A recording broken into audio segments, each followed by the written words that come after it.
Hello. I've recently finished my AP Art class in high school, so I wanted to talk about AP Art and what it is and how it's affected me and stuff like that. What is AP Art?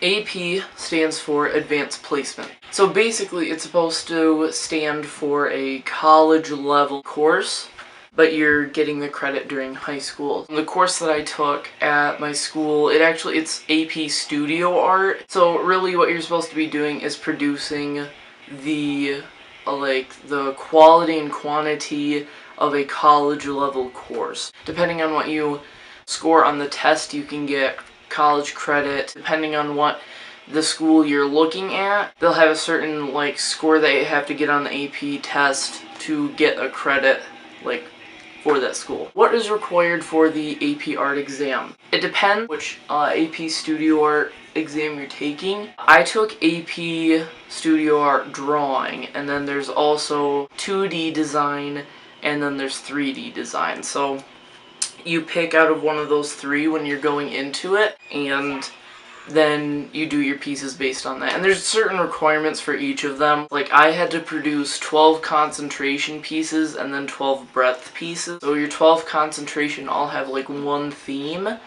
and you do all those pieces reflective of that theme. It kind of just goes based on what you want to do for it. And then your breadth is 12 pieces for the drawing and 2D design portfolios that express your skills as an artist. Can you do a portrait? Can you do a landscape? Do you understand movement? Can you work in oil? Do you know mixed media? Stuff like that. And those pieces can be anything. You don't have to have a theme for that. Can you still take AP Art if your school doesn't offer it? And yes, you can, and you can do that for all AP exams. If you go to the College Board website, then you can sign up. Okay, so that's about AP Art. So now I'm going to talk about my own experience with AP Art.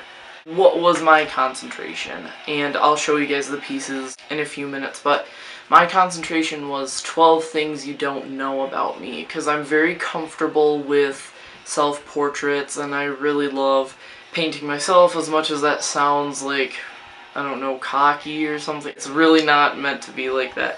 I think some of the pieces you wouldn't be able to exactly know what they're about unless I told you. Well, how did I get into AP Art? Your junior year, I actually ended up skipping Art 4 and went right into AP Studio Art. So I was actually in AP Art for 2 years. Same my senior year, I took AP Art, and then alongside AP Art, I took Ceramics 2 and then Advanced Ceramics. And because I already had ceramics experience, so what were the struggles you faced? For me, it was getting my ideas down and really executing them, I guess, because they don't give you a definite you have to do this, this, and this piece for your breadth, and this has to be your concentration. You have to come up with it all yourself.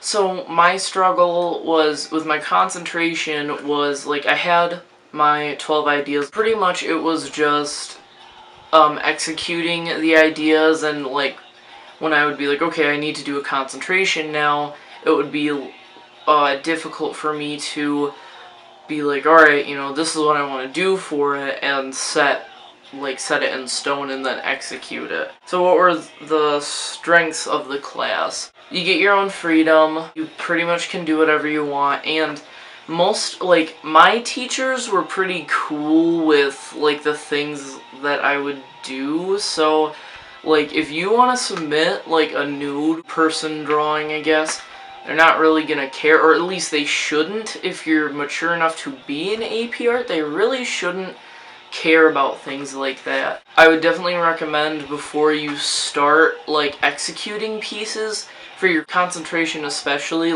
make sure you have your 12 ideas for just the concentration down before you start it, because if you don't if you only have like 4 and you're like, oh, I'll get them later, you're never gonna get them. Make sure like a concentration that you want to stick with for the whole 12 pieces, and things that you know that you are going to enjoy doing.